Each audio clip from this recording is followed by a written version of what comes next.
Sup guys, it's Alex here. Be sure to join my NCAA basketball Discord server. Link is in the description below. Great place to talk basketball with people all throughout the day, watching live games. We have a live games channel, main channel to where you can talk with me, ask me some questions, meet other like-minded NCAA basketball fans just like yourself. Great place. Check the link in the description. Sup guys, it's Alex here, and welcome to technically the February 28th Bracketology, but I'm coming out with it late at night.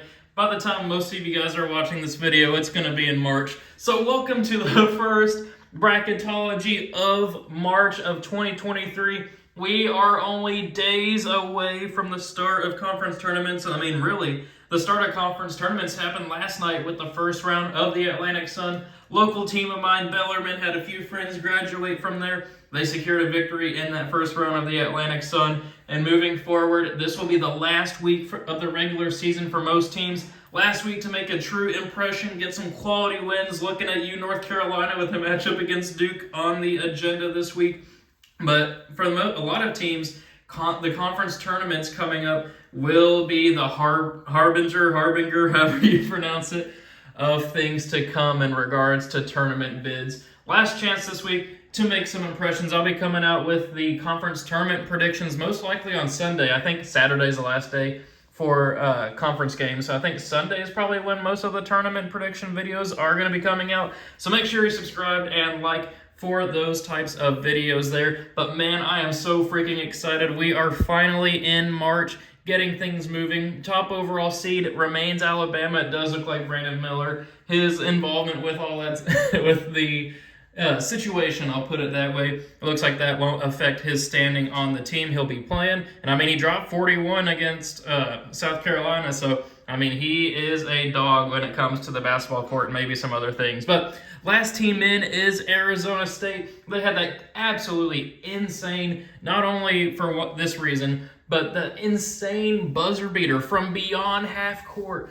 at Arizona, at their rivals. I mean, that in and of itself is absolutely crazy. But then once you factor in the resume impact of that win, it bumped them all the way into the field. The last team in, they weren't even in the next four out just a couple of weeks ago. They were playing their way into the tournament. And then we have North Carolina here, preseason title favorite, sitting as the first team out. So will they make the tournament? They're one of the biggest stories of the bracketology of the bubble. We'll see what happens with this. So speaking of the bubble, last four byes are Memphis, West Virginia, who got a huge road win against Iowa State last night. They were in the last four in before that game. Then we have Nevada and Auburn, who just lost by 32 to Kentucky. Auburn, a team that has been falling as of late. I believe they've lost 7 of their last 10 games. Something to keep an eye on there. Last four in are Mississippi State, who got a huge home win over Texas A&M over the weekend. Boise State, Wisconsin, who had that really upsetting overtime loss to Michigan, where Hunter Dickinson hit that crazy three at the end of the game to force overtime. So Wisconsin would have got a huge road win if that happened, but they still find themselves as the last four in.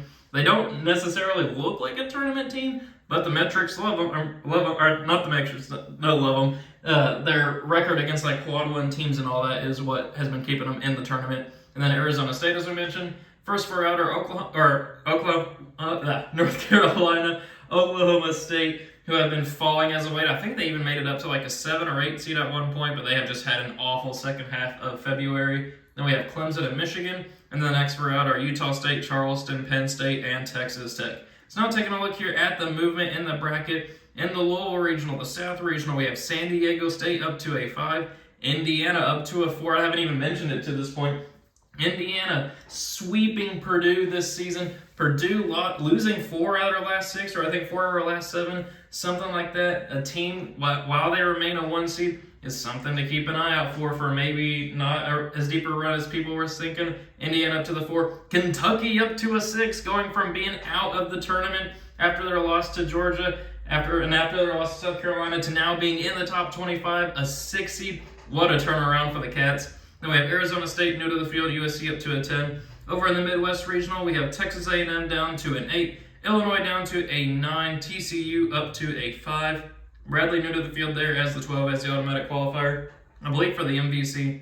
Then we have Xavier up to a 4, Boise State down to an 11, Arizona down to a 3 after that loss. And then we have Baylor up to a 2 after getting a big win over Texas over the weekend. Then in the West Regional, we have Missouri up to an 8, Iowa State down to a 6. They were a 2 seed, I think, at one point, but they are trending in the wrong direction, and they're facing off against Auburn, who's also trending in the wrong direction. Then we have West Virginia up to a 10.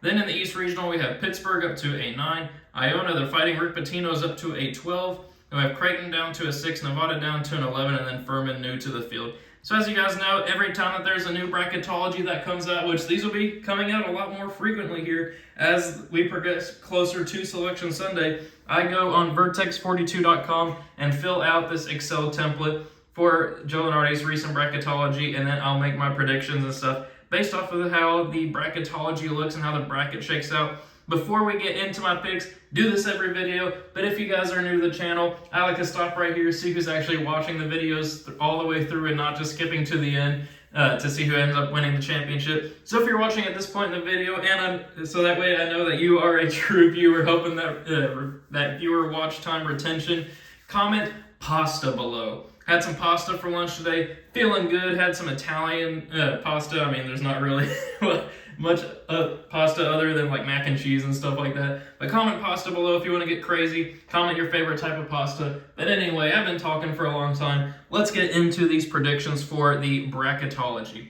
So first, we're obviously going to have Alabama beat the winner of Moorhead and Alcorn State. Then I'm going to go with Iowa. The Hawkeyes, haven't really picked them to win very many first-round matchups, but I have them beating NC State here. Then we are going to have San Diego State fall in our first upset to 12-seed Oral Roberts. Oral Roberts went to the Sweet 16, almost made it to the Elite Eight 2 years ago, and they still have Max Abness, the guy who led them that way, the small point guard leading the nation, or at least close to leading the nation in scoring. I got them pulling off the upset there. Then Indiana will beat Southern Miss. Then we have Kentucky beating the winner of Wisconsin and Arizona State, which I think would be Arizona State at this point. Then we're going to go with Marquette over Colgate, Duke beating USC, and then Texas beating Kennesaw State.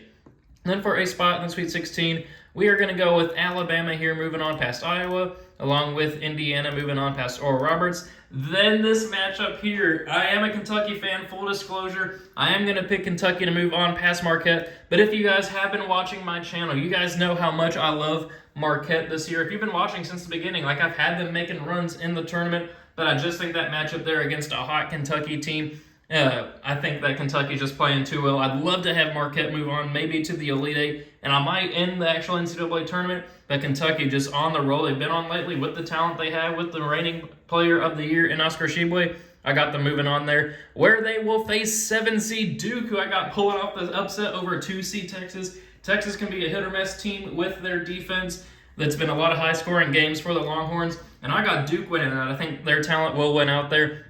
So then Sweet 16, I have Indiana pulling off the upset there, 4-1 over Alabama. Indiana has proven that they can beat top teams this year. I mean, they can also falter. They're very Jekyll and Hyde type of team. But I got Indiana pulling off the 4-1 upset there, where they will face Kentucky in the Elite Eight, who I have beating Duke in a battle of the Blue Bloods there, rivalry game in the Sweet 16, and at that point it would be in Louisville, which sets up a huge rivalry game. This is the South Regional, so this would be in Louisville. Indiana versus Kentucky, a lot of regional teams, but I do have Indiana advancing on to the Final Four out of that regional, which is consistent with what I've been doing in my recent bracketologies. If you haven't been watching, I believe in Indiana this year. So then, moving on to the top right regional, we're going to have Houston moving on past UNC Asheville. Then we're going to go with Texas A&M over Illinois. TCU, I do think we'll be able to beat Bradley there. Xavier over Utah Valley. Then we're going to go with Northwestern beating Mississippi State. Arizona will beat UC Irvine. Then we're going to go with Providence over Memphis and Baylor over Eastern Washington. So no upsets there in that first round. We went crazy over there in the first regional. First spot in the Sweet 16, we have Houston moving on past Texas A&M.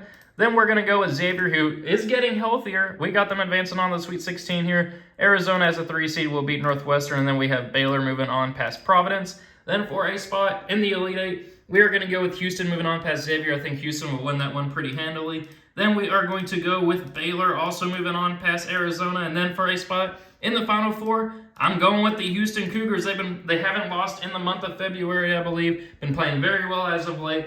Have a good history of winning the of making it pretty far in the NCAA tournament the last couple of years. I've been disrespecting them over the last few bracketologies. I got them moving on to the Final Four out of that regional. So now moving on down to the bottom right one, we're going to go with Kansas moving on past Texas A&M Corpus Christi. I have Rutgers pulling off the 9/8 upset there, but it's a very contingent yes. They've not been the same team since, I can't remember what his name is, but he went down to a torn ACL this year. But I do have Rutgers winning there. I think that they can make it happen. St. Mary's beating VCU along with Virginia over Hofstra. Then we're going to go with Iowa State in a battle of the bad teams lately, where they will face Gonzaga. Then we're going to go with West Virginia pulling off the 10/7 upset over Maryland, and then UCLA beating Youngstown State. Then for a spot in the Sweet 16, we got Kansas moving on past Rutgers, where they will face St. Mary's in a slight 5/4 upset. Virginia just not playing well as of late. But then we're going to go with Gonzaga moving on past Iowa State, along with UCLA moving on past West Virginia. Then for a spot in the Elite Eight, we are going to go with Kansas moving on past St. Mary's, where they will face Gonzaga, the Bulldogs pulling off the 3/2 upset of UCLA in a battle of that crazy Final Four game from a couple of years ago. And then Kansas will move on to the Final Four out of that bottom right regional. Now we move on to our last regional here, Purdue versus the winner of Howard and Fairleigh Dickinson. We are going to go with Purdue, obviously winning that first matchup. Then Arkansas beating Pittsburgh there in an 8/9. Then we're going to go with Miami moving on past Iona, and then UConn over Yale. Actually, I picked Yale there. Actually, we're going to go back to UConn there. I don't know why I picked Yale. Then we're going to have Creighton, the Blue Jays, moving on past Nevada. Tennessee beating Furman, Michigan State over Florida Atlantic, and then Kansas State over Vermont. So now for a spot in the Sweet 16, we are going to go with Purdue moving on past Arkansas. I really like Arkansas, but they need to show me a little more if I'm going to pick them to upset a 1 seed. But then we're going to go with Connecticut moving on past Miami. Finally giving UConn their flowers too. I haven't been picking them to go very far lately. But then we're going to go with Creighton pulling off the 6/3 upset over Tennessee. Tennessee's been very inconsistent lately. I mean, honestly, Creighton has two, to be honest. But I do like Creighton's firepower on the offensive end. I got them advancing on there. 6/3 upset. And then I'm also going to have Michigan State pulling off the 7/2 upset. I really like Kansas State this year, but the same thing that happened back on Friday/Saturday's Bracketology, whenever I recorded that video, I just believe in Michigan State a lot this year too. I think that they can make some magic happen here and move on to the Sweet 16. Then for a spot in the Elite Eight, I am going to go with an upset pick here with UConn. Advancing on to the Elite Eight. As I said, I've been disrespecting them for far too long. They've finally gotten back on track, and now I have them moving on to the Elite Eight as a 4 seed, upsetting the Purdue, who has not been playing well as of late, where they will face Michigan State, who will move on to the Elite Eight. So we have a 4 versus 6 up here in the top left, and now a 4 versus 7 in the bottom left. And I'm going to go with Michigan State. I think Tom Izzo, he's experienced in the NCAA tournament. I think this team is playing very good basketball as of late. I got them advancing on here to the Final Four. So we have an all Big Ten Final Four here on the left side. Indiana versus Michigan State, a 4 versus a 7 for a spot in a national championship game. And I'm going to go with Michigan State pulling off a huge run to the national championship game out of nowhere as a 7 seed. Man, I feel crazy just saying that, but that's what the season may look like. There's been a ton of upsets this year. Somebody's going to make a run in the tournament. But they will face Kansas, who I think will beat Houston there. Though I think the final is in San Antonio this year, so maybe Houston can get some home court magic there, or at least some home court advantage, whatever you want to call it.